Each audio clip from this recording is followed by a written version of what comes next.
Ойнатма. Радиф Кашаповның хотынды була тұрып, фамилиясын алмадың. Нәрсеге? Минем беренчедән үземнең эшем буенча инде фамилия бар я. Билгеле иде фамилияң кешеләр арасында. Билгеле иде һәм судларга биргән заявлениеларда минем фамилия инде тора иде. Ул процесслар дәвам итә иде. Шуңа күрә мин аны алмаштырудан ул бик кыен, формаль процесска инде кыен иде. Мен уйладым, банк карталарын бөтенесен алмаштырасы була. Мин Гаязова. Кашапов буласы килми. Оннан түгел, мин Гаязова. Мин үземне менә Гаязова кебек сизәм. Радиф кәләмиме? Юк. Юк, бөтенләй. Юк. Ул әйтте, бала минем фамилиядә булса, башкасы үзенә карар. Сезнең уртак бер балагыз бар. Әйе. Ничә яшь? 3 тула мартта. Исемне кем сойлады? Син сойладыңмы? Я улмы, я бергәләп? Радиф сойлады. Радиф миңа сойлау бирде. Берничә вариант бирде ди. Вагыз һәм Шәүкәт. Әйе. Вагыз исеме миндә бер билгеле кеше белән ассоциация иде. Шәүкәт безнең авылда шундый Шәүкәт исемле бабай бар я. Ул Бөек Ватан сугышы ветераны иде. Һәм ул бер үзе генә тора иде.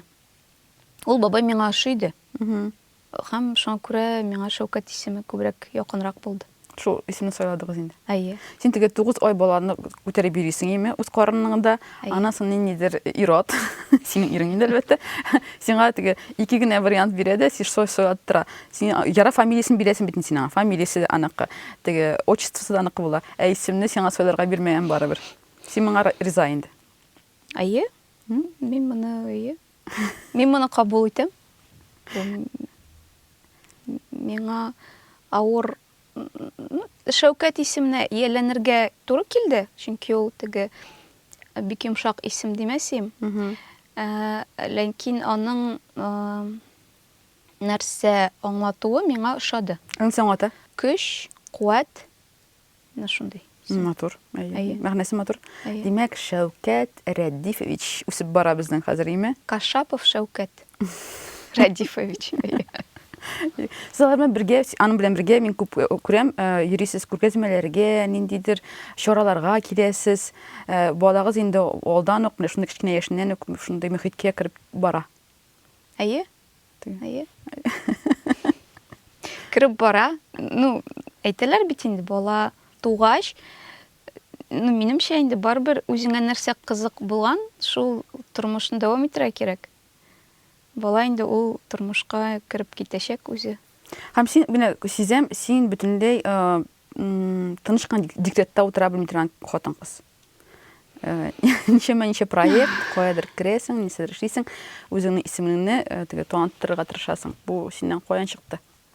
Ул минем балага гына түгел инде. Ул минем тыныч утыру мине куркытадан.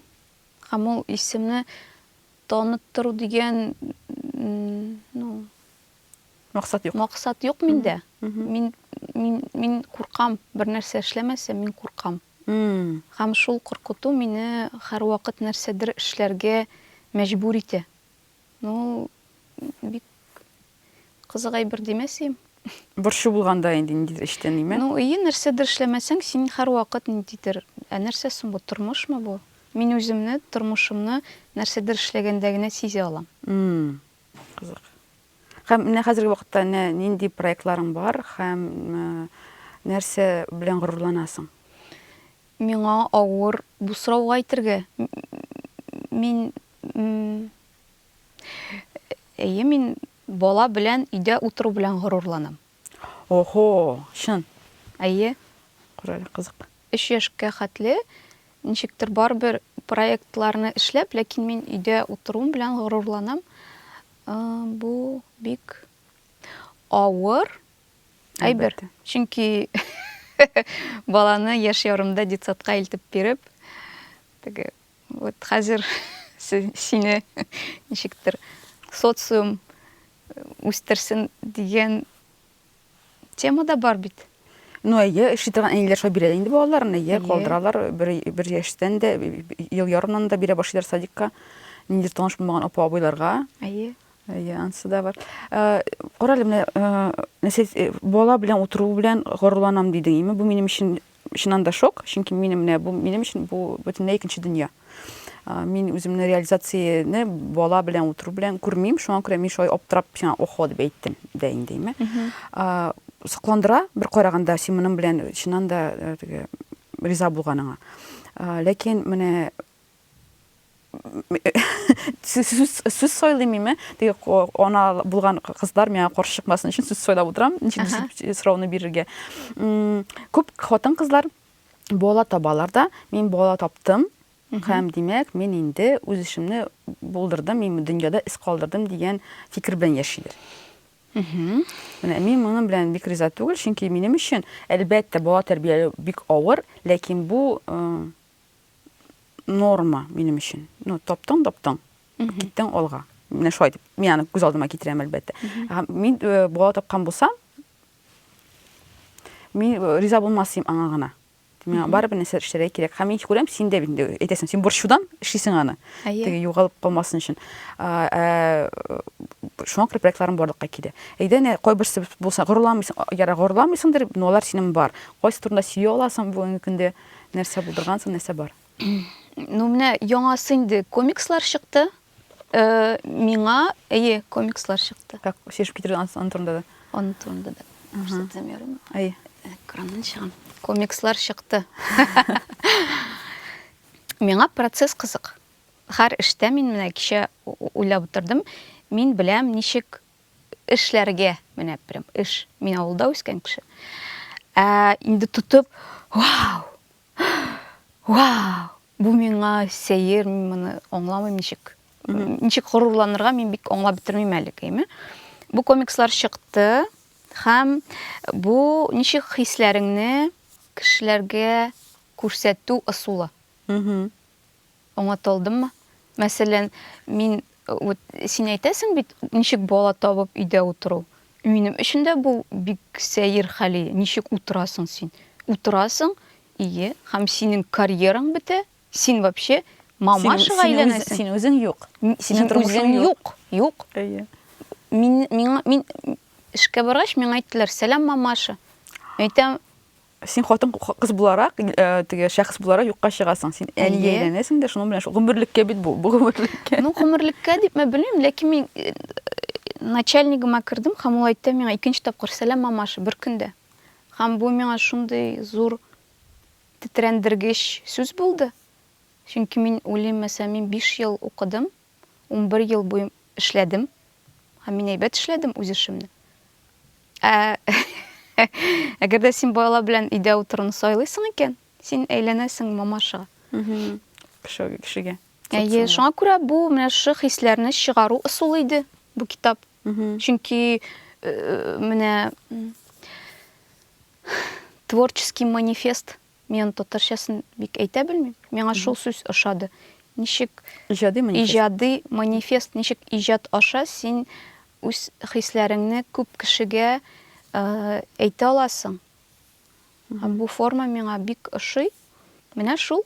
Икенчесе инде миңа тән селкенүе ошый. Ул минем психологик яктан үз эшчәнлегемне алып барам инде хәзер.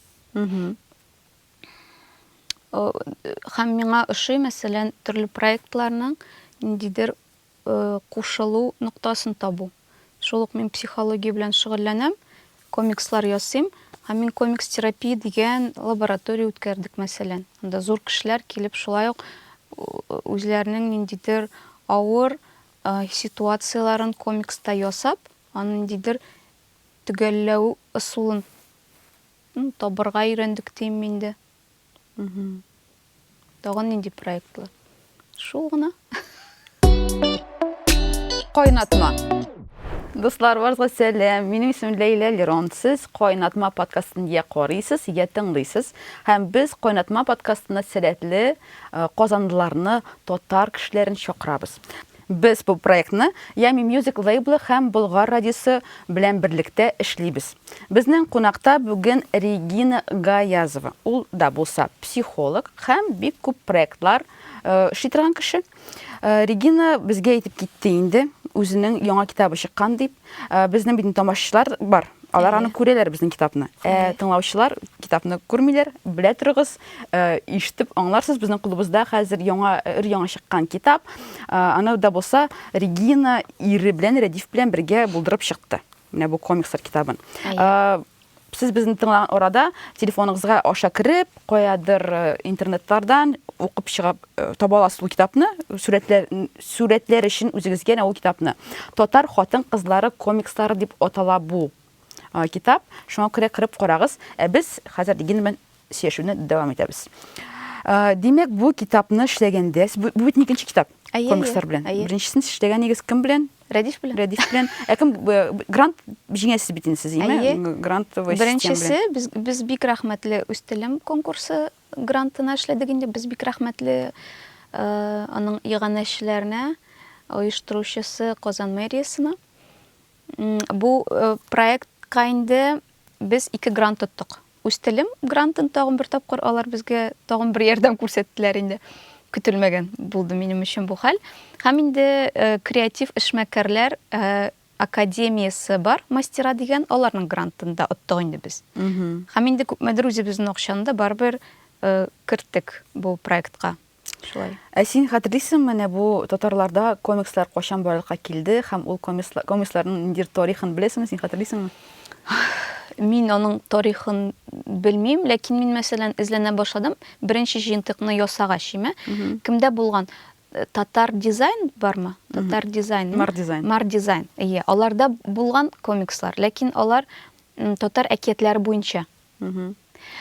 Безнекендә аермалы буларак бу инде реаль хәлләр турында, татарның тарихы турында, билгеле кешеләр турында. Мар дизайн вакытында чыгарды социаль челтәрләрендә постлар, безнең беренче татар комикслары чыкты дип. Һәм әлбәттә, кем каршы чыкты бу постка, ул мин дә булса кирәк. Чөнки беренче булып минем өчен татар комикслары ул әтиемнең комикслары иде. Әти комикслар шидри Фәрит Муллахмәт рәссамы белән комикслар Тохир маҗаралар дип аталайды ул. Тохир анда батыр һәм ул анда төрле ситуацияләргә дәгәдрие һәм шундый кыска гына комикслар эшләнәдри. Ләкин шул минем сообщениегә, шул минем каршы килгән сүзләремә тагын бер кеше язды. Ялкын журналының ахыргы битләрендәге булган комиксларны хәтерлисезме сез дип кыска гына. Анда да бар элек ялкын бугай ул. Шоянда анда бит комикс түгел, анда кыска гына теге юмореска форматындагы шаржлар гына.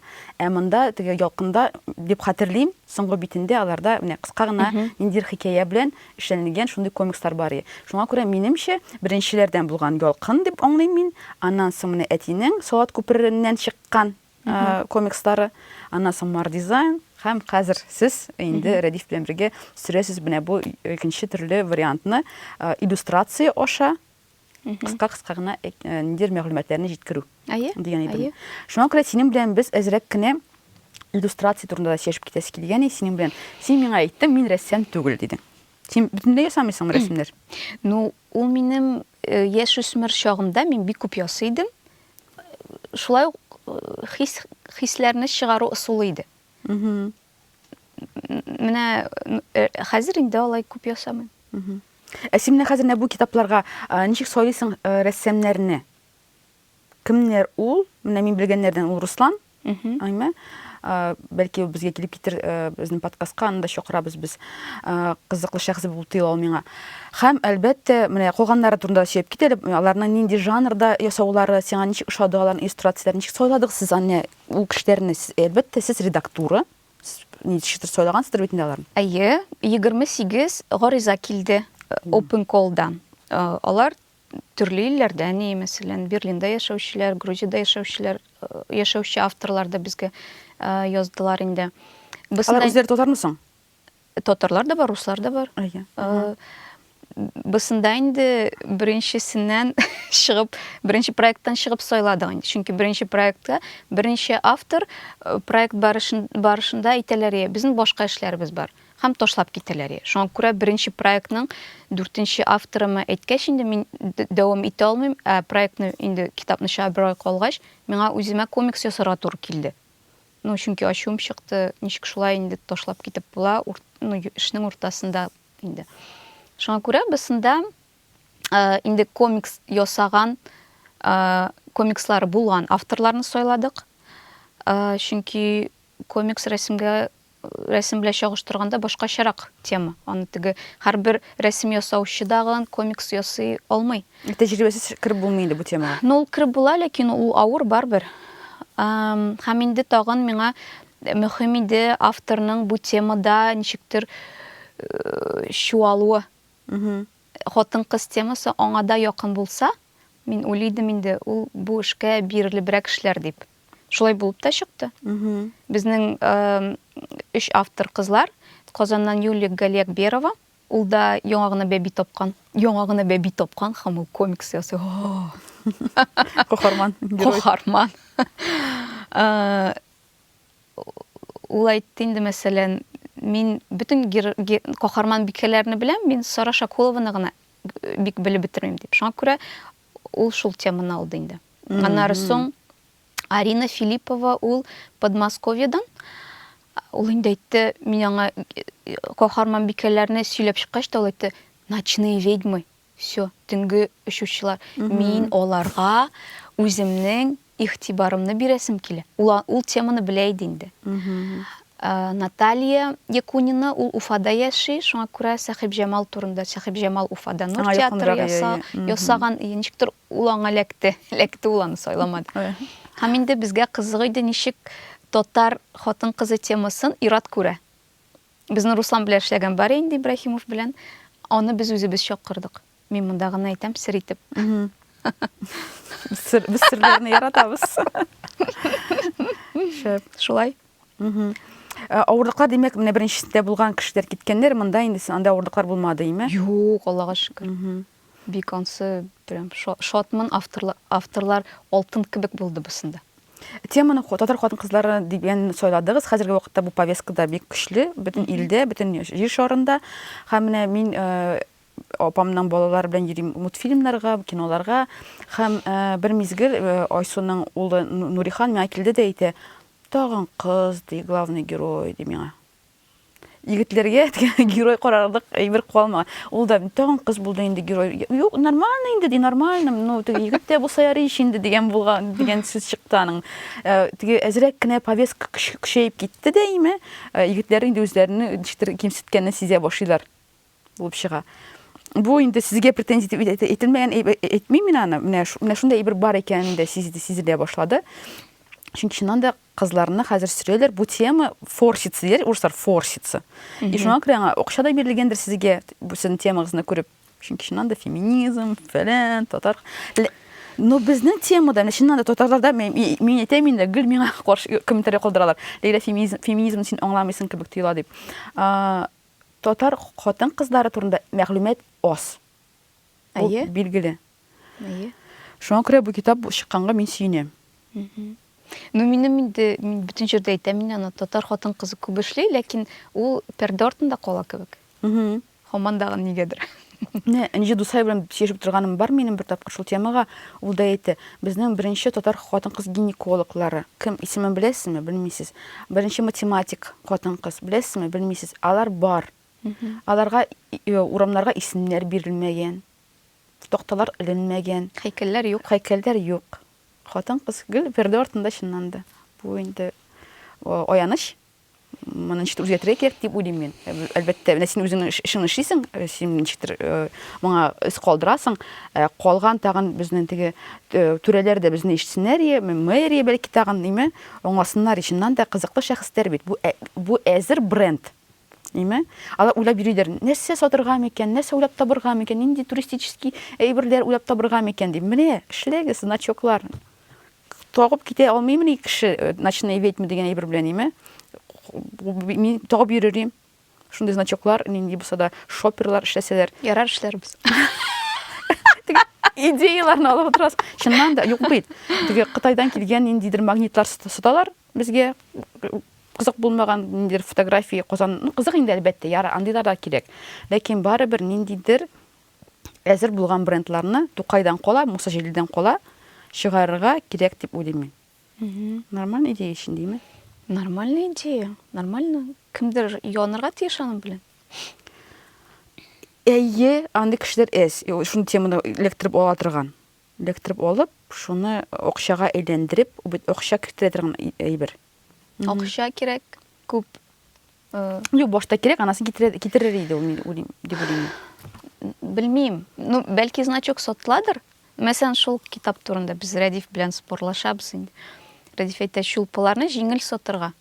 Чөнки шулпыны бөтен кеше тагып йөри ала. Ә менә сен китапны сатып кара син. Ну, теге акча темасына кергәндән. Продуктны ясаганда уйларга кирәк инде, ә кайда аны ничек сатып булачак?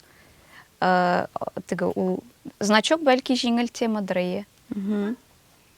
Бәлки, юк, яшеннән дә, менә кара, ау китапны укымыйлар дип әйтәсе киләме соң? Или нәрсә дигән? Ну, китап авыррак сатыла, китапны укырга кирәк.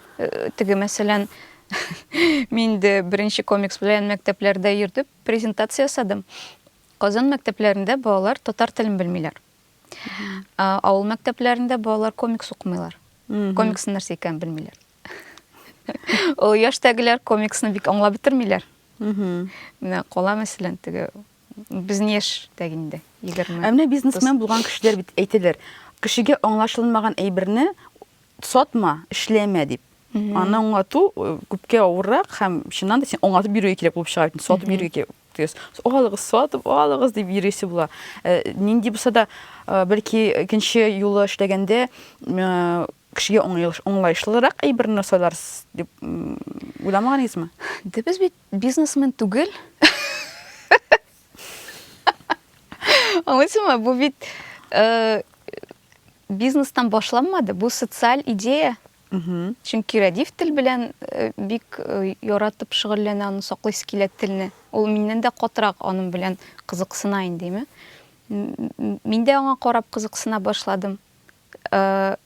Мастера академиясына баргач, эшмәкәрләрне өйрәттеләр инде ничек бизнес ясарга. Һәм алар әйттеләр, ну сезнең беренче проектта даже теге тыгылган грантта сез кайтара алмагансыз бит. Бу сезгә вообще бизнесмы или социаль проектмы, сез инде үзегезгә ничектер аерыгыз. Ну, беренче комикс ул социаль проект иде. Бысыннан күпмедер теге бизнес кебек ясыйсы килә, чөнки проектны дәвам итү өчен бары ниндидер финанс кирәк. Һәм инде, мәсәлән, әзрәк артка китәм, кичә мин укытучылар алдында чыгыш ясадым, татар теле укытучылар алдында. Һәм 15 укытучыдан берсе генә китапны алды. Аларның акчалары юктыр бәлки. Анча сум тора? 500. 550. Акчалары юктыр аларның бәлки. Ну, менә шулай. Теге, мәсәлән, ашауга җиңелрәк акча бирәсең инде, теге киемгә җиңелрәк. Ә мондый товарны авыррак аңлатырга. Мөһим икән. Ну, чыннан да безнең халык әле аңлап та бетермидер. Чыннан да комиксларны, комикс дигән әйберне түләп алырга.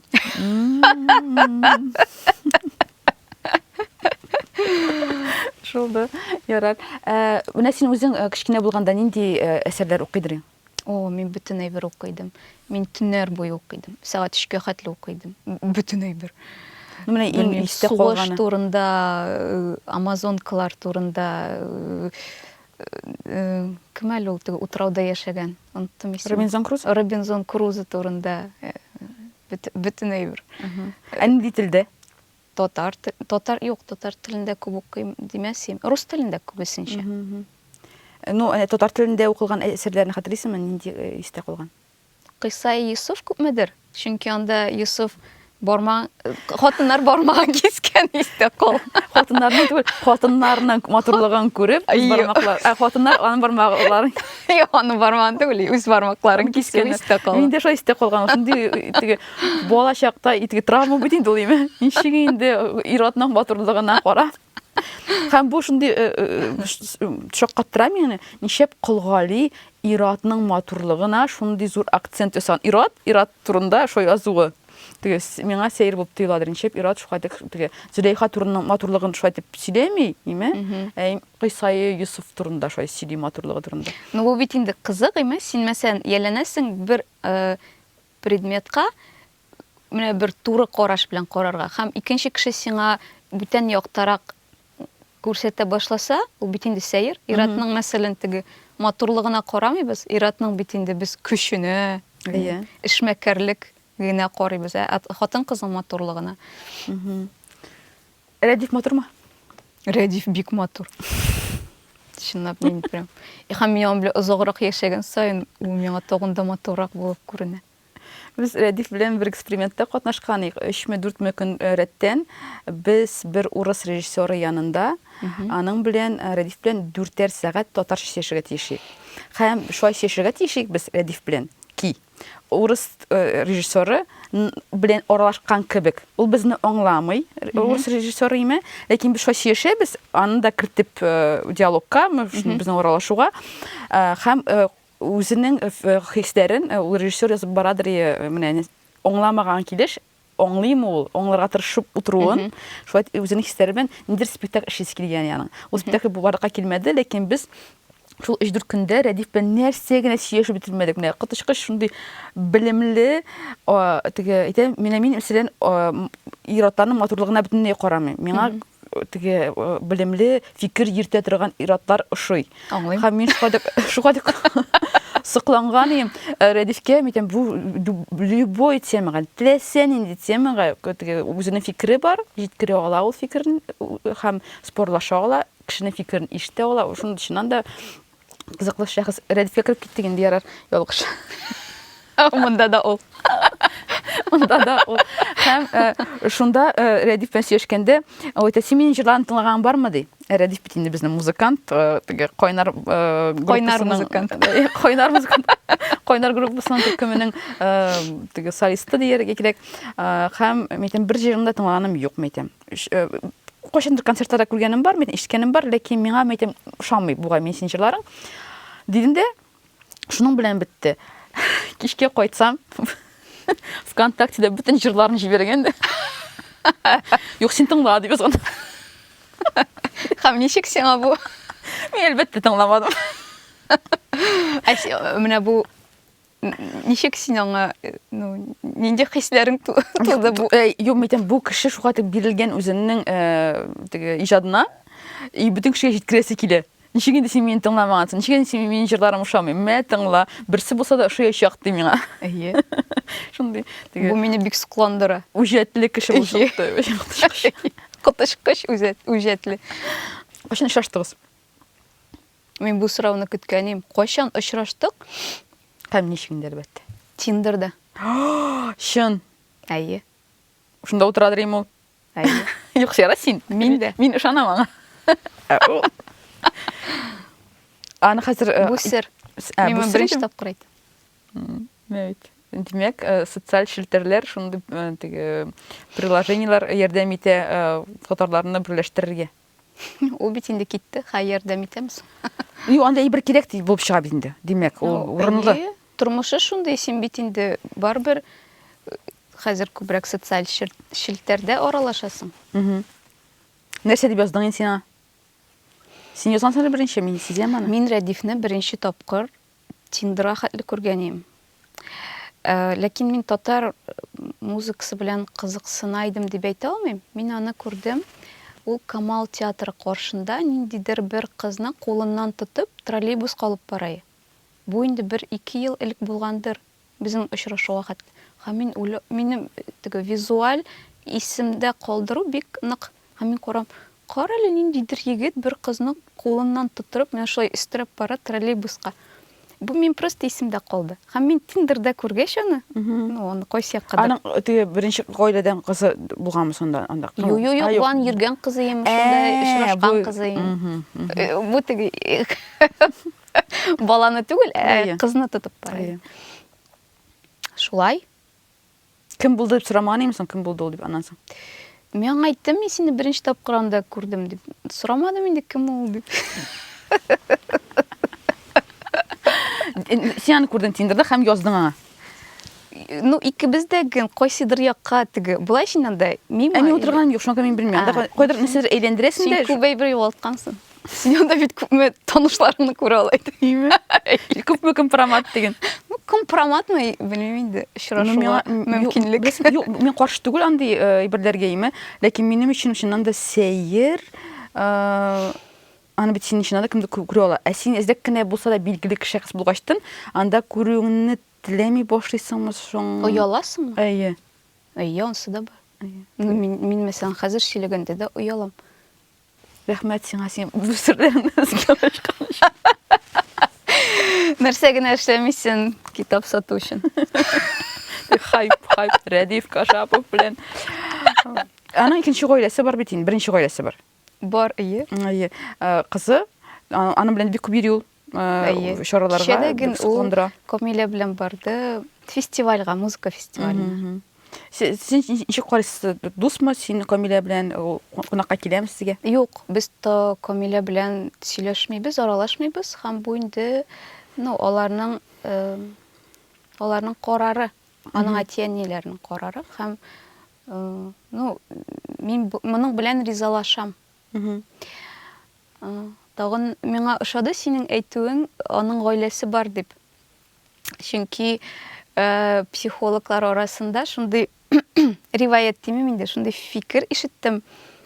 Аерылышу ул гаиләнең бүтән формасы гына. Син теге аерылышкач, ул синең икенче дөньяга алып ташлау түгел, юк. Сөйләшү үзгәрә генә. Син психолог булып эшлисең, име? Әйе. Нинди формада бу синең бара клиентларың белән, заказчикларың белән? Клиент буламы ул? Клиент дип аталамы? Клиент, әйе. Ничек эшлисең алар белән? Нинди Ну, формада? консультация формасында инде. Минем психология белән кызыксыну, ул тагын бер тапкыр мин гештальт консультация үткәрәм инде, гештальт терапия. Һәм нигә миңа гештальт якын? Чөнки ул тән турында, тәнне, биюне, сәнгатьне кушып, менә шундый психологик ысул дим минде. Һәм тормышта ничек буларны кулланып була. Мин психологта бер тапкыр булганым бар, онлайн. Мин конкурста катнаштым, ул конкурста мин шулай җиңдем. Ничек катнаштым мин анда, нәрсә булды, хәтерләйм. Һәм мин килгәндә просто мин яра бушка бит инде, бушка. Һәм беренче соравымны әйтүем булды. Шул мизгел елый башладым да, име? И туктый алмыйча бер сәгать иладым. Мен әйтәм, мин бүтән гомердә дә бармыйм психолог. Миндәге теге трава, миндәге хисләрем, алар шулай чыга икән. Мин аны шулай саклап тотам, ичимдә миңа алай җиңелрәк. Кемгәдер сөйли башласаң, ул туктаусыз чыга торган әйбер икән. Әйе. Бу бит кызык.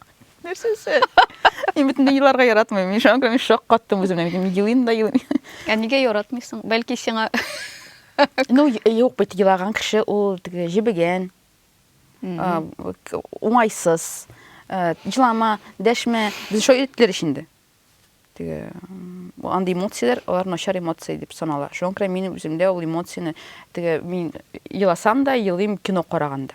Теге авыр вакытларда мин еламыйм. Миңа шуңа күрә танышларым, дусларым, гаиләдә мәрхәмәтсез диләр, чөнки минем менә ул эмоция юк. Ну, ул бит инде эмоция синдә бар, син аны чыгармыйсың аны. Ул бит инде бар, каядыр саклана. Син аны еламасаң, ул эмоция юк дигән сүз түгел.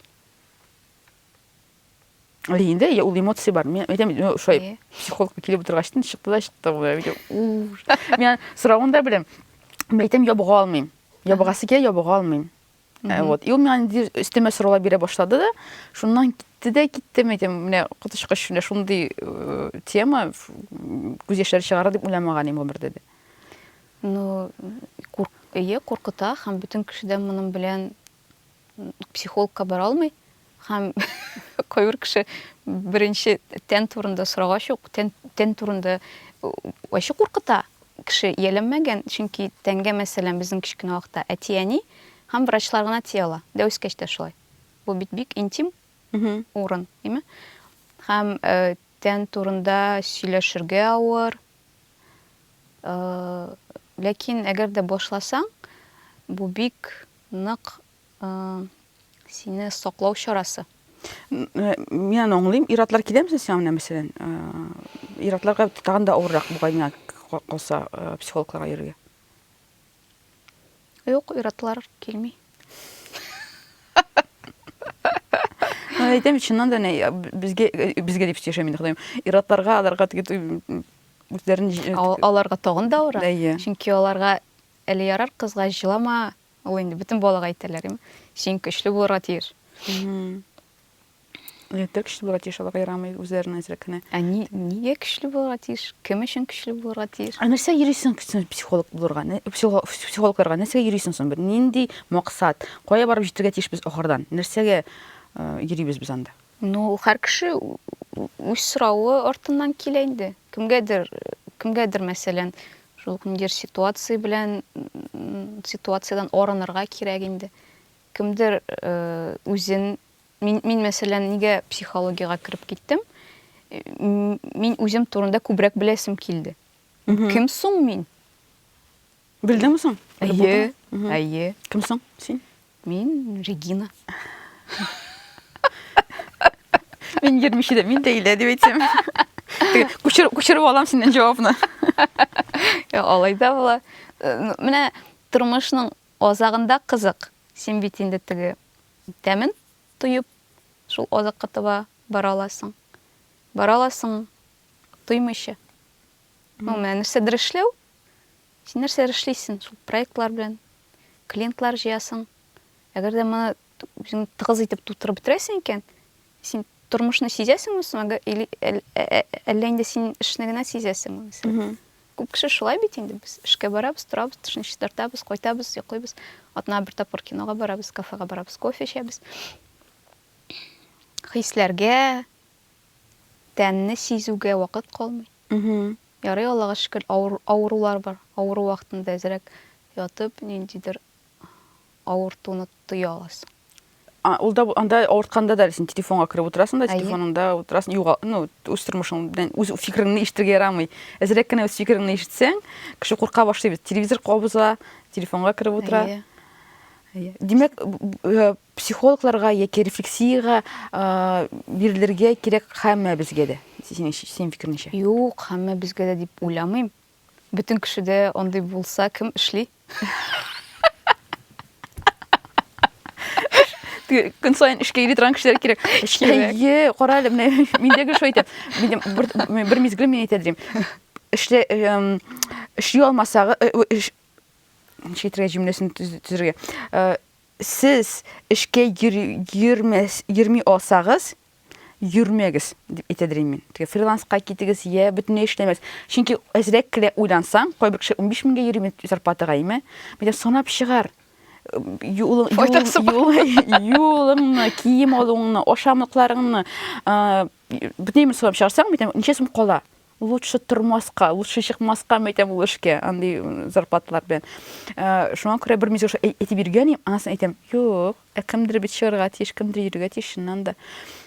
Бу әлбәттә усал фикер.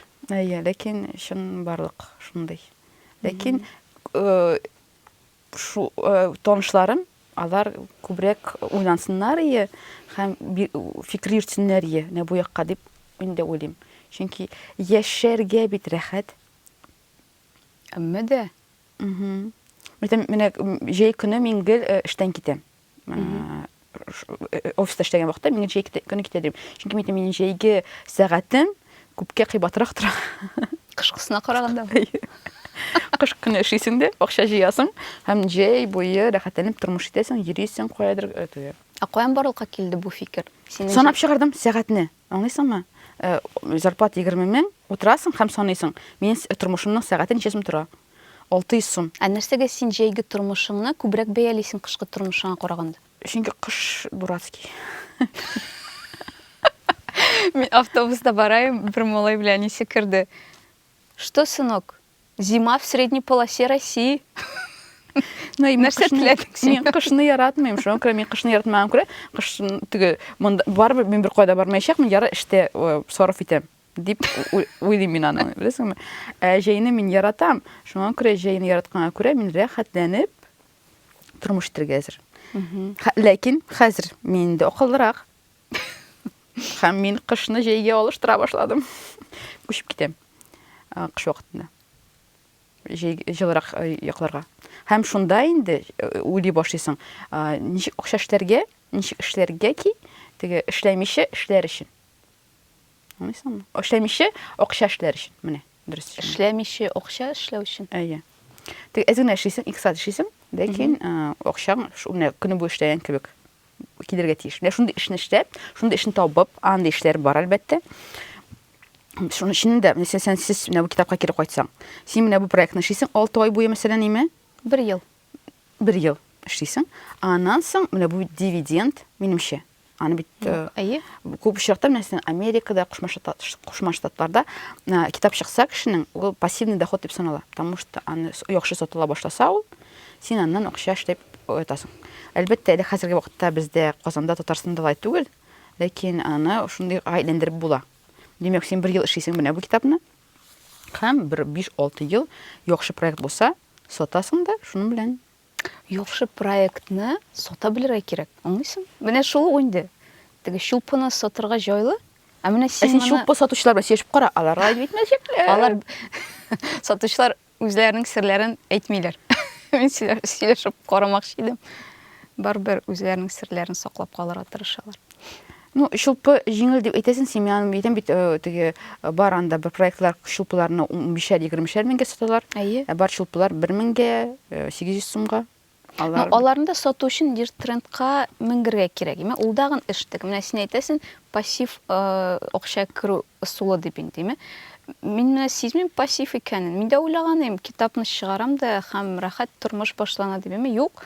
Мин хәтта мин горурлана да алмыйм әле, чөнки мин аның тәмен туя алмыйм. Миңа бар тагын эшләргә кирәк. Мин 1 ел буе эшләдем, мин уйлыйм, бу әле бетмәдеме, тагын эшләргә кирәк. Менә шундай. Әйе, мин сокланам, сине менә моның безне китапны кулда тотуы белән сокланам, чөнки чыннан да проектны ахырына кадәр җиткерү, бу мин алай булдыра алмыйм. Минем бүтән проектларым да уртада үзелеп кала, куядыр. Эшне ахырына кадәр җиткерә алмый торган кеше мин. Монда психологның аңлата. Сиңа нәрсәсе бу эшкә кергәндә син нәрсәсе белән кызыксынасың? Янып китәм дә. Янып китәм, кызык һәм бер мизгел миңа инде ахыр результаты кызык түгел. Бәлки сиңа процесс ошыйдыр? Процесс, юк, процесс. Мин дә процесс кешесе. Мин менә процессны алып баралам, ә мин ахырында нишләргә соң моны белән? Мин белмим, мин кичә шул сорау белән аптырашта калдым. Үткәрдегезме? Менә презентациясы булды сезнең, ниме? Әйе, булды. Ул бит презентация, менә как раз таки ул шундый нокта, кульминация, менә ул же булып чыккан. Син анда сиздеңме соң менә син йолдыз икәнен, сиңа килеп анда автографлар алдылар, мин аны күрдем, Рәдиф куйды үзендә. Мин анда бер нәрсә сизмәдем, чөнки ул презентацияда мин 5 эш башкардым. Китапка нәрсәдер яздым, автограф кую инде, сөйләдем, китапны саттым, кешеләр белән сөйләштем, кешеләргә җавап бирдем, һәм мин бу функцияларны башкарганда мин хисләремне туя да алмадым. Шуңа күрә мин ул булды, нәрсә булды ул? Менә тормышның тәмен белеп яшәү, ул менә шушылардан да тора. Мин шул ук моментта автограф кына куеп, рәхәт дисәм, бер хәл. Син барысында үзең башкарсаң, икенче хәл. Хәзерге вакытның каһарманнары бар микән дигән сорау мине гел борчый. Менә минем өчен элек, мәсәлән, Бодров, Цой каһарман идеме? Хәзерге вакытта менә шундый бер түгел каһарманны сайлый алмыйм, үземә име, һәм хатын-кыз каһарман бармы микән дигән фикер гел башта минем. Менә синең шул темага сөйләшеп аласы килгән, кыскача гына. Син бармы андый менә үрнәкләр? Минем хәзерге яшәгән хатын-кызлардан бар хатыннар, кемнәр мине илһамландыра. Каһарман бике ме алар, юкмы икәне инде соңрак билгеле булыр дип уйлыйм. Чөнки барбер авыр хәзерге заманда яшәп, хәзерге заман кешеләрен ниндидер каһарман бике категориясына куярга дигән сен. Кем исемнәрен әйтә аласыңмы? Минем өчен инде мин якын белгән Рушания Полосина. Кем ул? Рушания Полосина Чәкчәк музее. Рушания. Рушания. Полосина дип белмим аны. Рушания яшәп. Нарса инде Альбина Насырова. Сә булса Гүзәл Сәгыйтованы әйтергә була? Гүзәл Сәгыйтова. Минем өчен. Ну, мин күбрәк эшмәкәр хатын-кызларны күрәм. Чөнки эшмәкәрлектә авыр менә нәрсәдер алар миңа ничектер кыю кешеләр кебек күренә. Джунглида үзләренә ниндидер бизнес ясаганнар кебек менә шундый. Карале, яхшы исемнәрне әйттең, икесен дә чакырып була подкастка. Язып куйык. Сорыйлар кызларына менә мин язмыйлар аны комментарийга име, YouTube астына миңа гел шәхсән язалар. Кызлар җитми, кая кызлар? Тагын егет. Менә гел. Ничә менә әйтәм бит, минем Нуриханга апамның улына име, гел кызлар име дип тыела. Кызларга кызлар җитми. Шундый аудитория гел бүленгән. Йолдыз Миннуллина. Килсә иде ул. Кемдер бит инде аны. Ул каһарман менә хәзер вакытның. Белмим, мин барбер үземнең сферанарак карыйм инде, диме? Әмнә мин мәсәлән Төркиягә баргач, Ләйсән әйтә инде Шарипова, Йолдыз безгә килсә иде. Кемдер өчен бит инде ул каһарман булып чыга. Төрле кеше илһамландыра. Бездә көтәбез Йолдызны. Язып калдырыгыз комментарийләрдә. Йолдыз кил дип. Бәлки укырда килер. Безнең Юрау дигән рубрикабыз бар бит инде. Шәпский рубрика. Һәм ул әзрәк кенә үзгәрде. Һәм без синең белән бүген юрибыз җырлар белән. Җырлар алар шундый яхшы лейблдан, Yummy Music лейблы. Продюсер ясаганна, продюсирование ясаганна бу җырларга без сиңа бирәбез 5 җыр. Һәм син 5 җырдан берсен сайлап алырга тиешсең. Һәм вакытын сайлап аласың. Һәм шулдан киткән сүзләрне без инде юрыячакбыз. Ләкин башта безгә кирәк сорау. Нинди сорау бирәсең син безнең юрауга? Тормышның тәме нәрсәдә? Яхшы сорау миңа шуй. Әйдә. Бу сиңа кызык бу сорауга җавап. Айе. Димәк, безнең җырлар Кайнар төркеменең Күлмәк җыры. Кайнар төркеменең Сахиб Җамал, Газиз һәм монда узын исем Абдулла. Тынычлан Җихан, Кайнар төркем әлбәттә. Рәхәт бәхет Рәдиф Кашапов. Җылы бирделәр Рәдиф Кашапов. Кайсы җырны сайлыйбыз? Әйдәгез, Тынычлан Җихан. Ничәнче минут һәм секунд? Ал күпме бара? 3:48. 1:13. 1:13. Хәзер карыйк әле. Куям, хәзер секунды.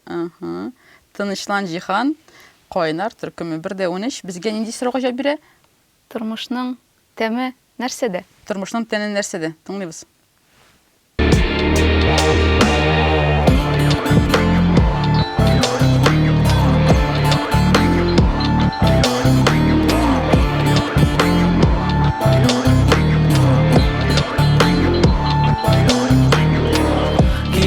Карасам каргышны, токтата алсам сугышны, аңлата алсам китапны, кайтарсам сабыр тормышны. Аккыш. Прям менә монда сизелә нәрсәдер. Җавап булдымы сиңа? Айе? Менә бит. Ну, Рәдифнең текстлары көчле, конечно. Мен бит бәлки мин аны теге музыка итеп кабул итә алмыймдыр, име? Рәдиф үпкәләмәсен әлбәттә. Ләкин текстлары миңа ошый. Аны үзе язып текстларын. Әйе, кухняда. Син нә бу идәне карале. Безнең бу видео чыккачтан ВКонтактеда чыга, YouTube'да да чыга. Син нә бу җырның текстларын Рәдифтән алып калдырсаң әле комментариядә, яме? Без аны тагын бер тапкыр укып инде юрарбыз. Ярар. Яңадан, яме? Рәхмәт сиңа, Регина. Ярый әле килде. Рәхмәт сиңа. Шакыруыгыз өчен.